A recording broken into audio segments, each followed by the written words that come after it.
राधे राधे दोस्तों मेरा नाम आकाश है और मैं यूपी के लखनऊ का रहने वाला हूँ। मेरी उम्र 21 वर्ष है और मैं एक मिडिल क्लास फैमिली से हूँ। मेरी हाइट तकरीबन 5 फुट 10 इंच है। यह कहानी आज से 8 महीने पहले की है। उस वक्त मैंने एजुकेशन में एडमिशन लिया था और किराए के मकान में रहकर अपनी पढ़ाई शुरू की थी। मेरे सामने वाले कमरे में एक नर्स आंटी रहती थी, जिसका नाम रेनू था। आंटी अपने पति से मारपीट की वजह से 4-5 साल से अलग रहती थी।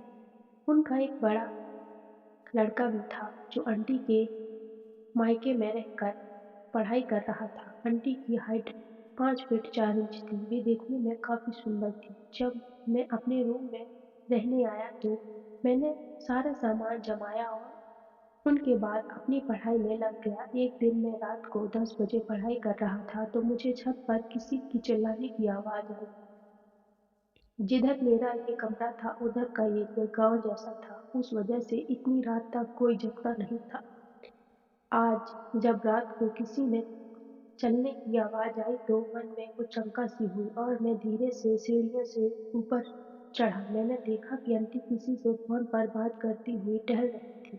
मैं सीढ़ियों पर ही रुक गया और उनकी बातें सुनने की कोशिश करने लगा। आंटी किसी से हंसकर और खिलखिलाकर बातें कर रही थी। उनके बात करने के ढंग से मैं समझ गया कि जरूर ये कोई आंटी का बॉयफ्रेंड है। कुछ देर बाद मैं नीचे चला गया। उसके बाद से मैंने आंटी पर नजर रखनी बंद कर दी और अपनी पढ़ाई में लग गया। फिर एक दिन मैंने देखा कि हमारे मकान में पुलिस आई थी। एक आदमी 2 पुलिस के जवानों को लेकर आंटी के रूम में जा रहा था। थोड़ी देर बाद अंदर शोर शराबे के बाद दोनों पुलिस वाले अंदर से एक आदमी को पकड़कर लेकर निकल रहे थे। वह आदमी अपने आप को छुड़वाने की कोशिश कर रहा था। थोड़ी देर बाद आंटी रूम से निकली और पुलिस वालों के साथ जाने लगी। वे पांचों लोग चले गए। उस समय मेरे मकान के सामने आसपास के लोगों की भीड़ जमा हो गई थी। जब आसपास के लोगों से पता किया और उनकी बातें सुनी तो पूरा माजरा समझ में आया कि जो आदमी पुलिस लेकर आया था वह आंटी का पति था और जिसे पुलिस इनके रूम से पकड़ कर ले गई थी वो आंटी का दोस्त था। आंटी कह रही थी कि ये उनके गुरुजी हैं। शोरगुल शांत हुए और मैं अपने कमरे में आकर सो गया। अगली सुबह जब मैं उठा तो देखा कि आंटी वापस आ गई थी। इस मकान में 3 कमरे थे, जिसमें से आंटी ने 2 कमरे किराए लिए हुए थे, मगर हम दोनों का बाथरूम एक ही था। मैं सुबह उठकर फ्रेश हुआ और इन सबसे फ्री हुआ और नहाकर कॉलेज चला गया।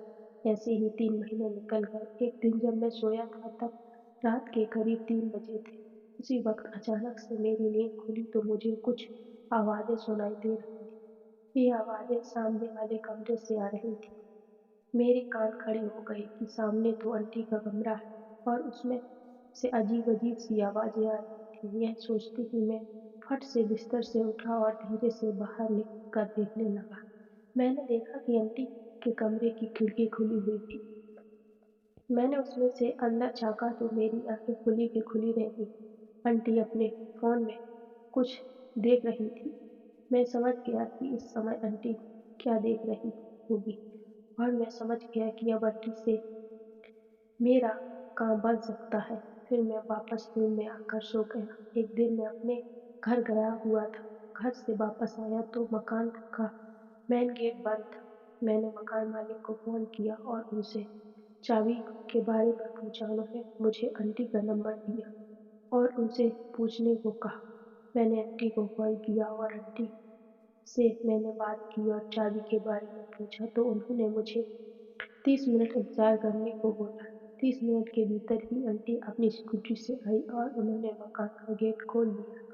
जब मैं अपने रूम में आ गया और आंटी का नंबर सेव करके अपने दूसरे नंबर से आंटी को व्हाट्सएप पर मैसेज किया, थोड़ी देर बाद उधर से रिप्लाई आया, आप कौन है? मैं बोला, आपका शुभ चिंतक हूँ।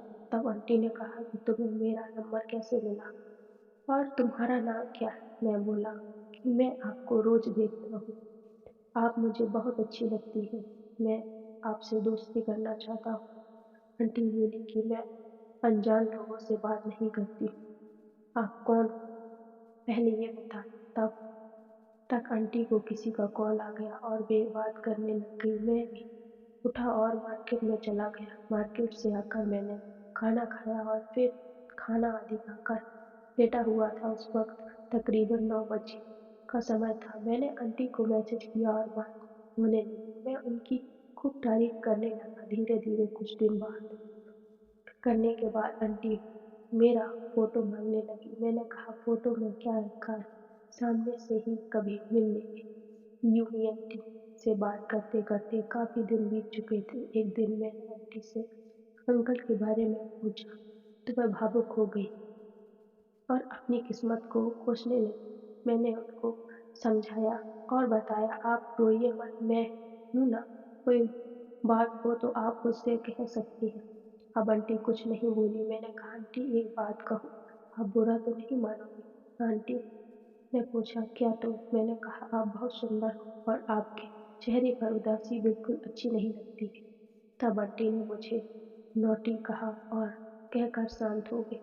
अब मैंने आंटी को पूछा कि आपका पड़ोसी आकाश कैसा है? वह मेरी बात सुनकर चौंक गई और मुझसे वीडियो कॉल करने लगी।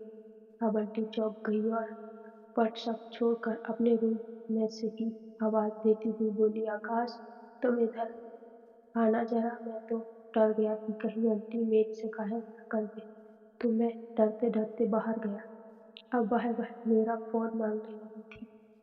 वे मेरा फ़ोन छीनती हुई मुझे अपने रूम में लेकर गई और मेरे सामने बैठकर मेरा फ़ोन चेक करने लगी और उन्होंने सारी चैटिंग देख ली और समझ गई कि ये सब मेरा ही काम था।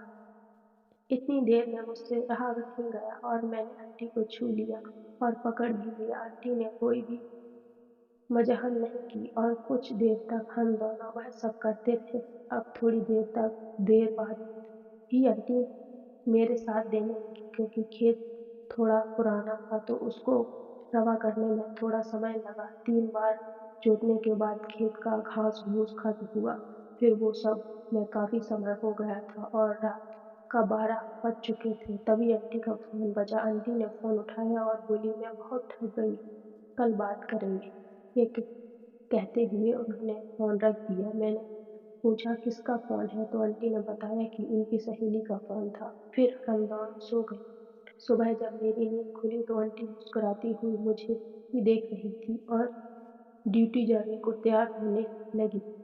मैं भी आंटी को देखकर मुस्कुरा दिया। इस तरह हम दोनों बहुत एक दूसरे के साथ खुश थे। तो कैसी लगी स्टोरी दोस्तों? कमेंट सेक्शन में ज़रूर बताना। स्टोरी अच्छी लगी तो प्लीज़ वीडियो को लाइक कर दें, चैनल को सब्सक्राइब। राधे राधे।